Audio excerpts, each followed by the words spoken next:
Welcome back to Nasdaq Trade Talks. I'm your host, Jill Malandrino, Global Markets Reporter at Nasdaq. We're coming to you live from the DC Blockchain Summit at the McDonough School of Business at Georgetown University. Joining me for the segment, we have Kavita Jain. She's with the Emerging Regulatory Office of FINRA.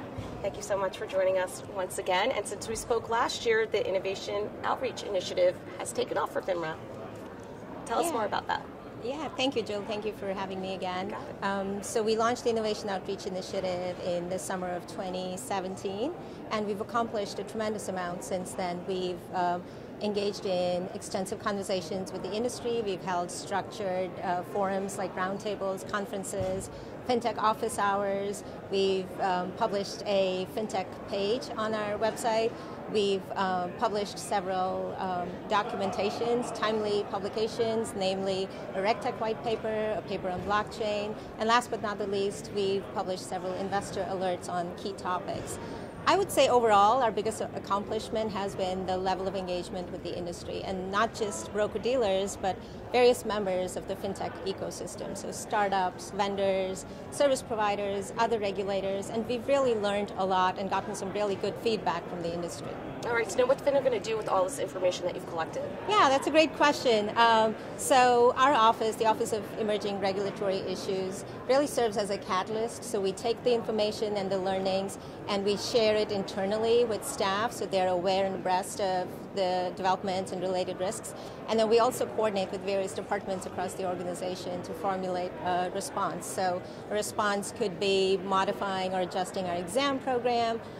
It could be policy adjustment, or just publishing white papers and sharing our findings with the industry and educating investors.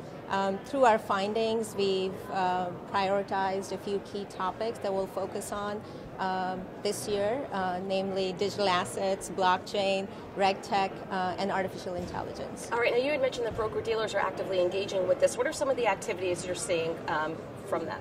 Yeah, so last year we conducted a survey reaching out to several broker-dealers trying to understand the level of activity that they're engaged in and the type of activity that they're engaged in. And of the firms that we reached out to, I would say about, one of the big highlights that we got was that 1 in 10 firms are either currently engaged in this space or are looking to engage in this space, either directly at the firm or through an affiliate or through a registered rep.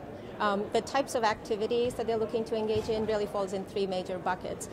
They're looking to facilitate initial coin offerings, so potentially serve as a placement agent for these offerings. Secondly, they're looking at potentially setting up trading platforms, registered ATSs, to facilitate the secondary trading of those tokens that are issued as securities. And then the third category, which is a little bit different, is where we're seeing broker-dealers that have associated persons that are engaging in this space outside of the firm. So it could be, for example, a registered rep setting up a private fund and selling securities of those funds outside of the broker-dealer. And then there's probably a fourth catch-all category where we're seeing broker-dealers facilitate or offer trading of cryptocurrencies like Bitcoin or engage in Bitcoin futures trading. All right, it's really encouraging to see that level of engagement. Thank you as always for joining us at the Blockchain Summit. And thank you for joining me throughout the day. I'm Jill Malandrino, Global Markets Reporter at Nasdaq. Thank you.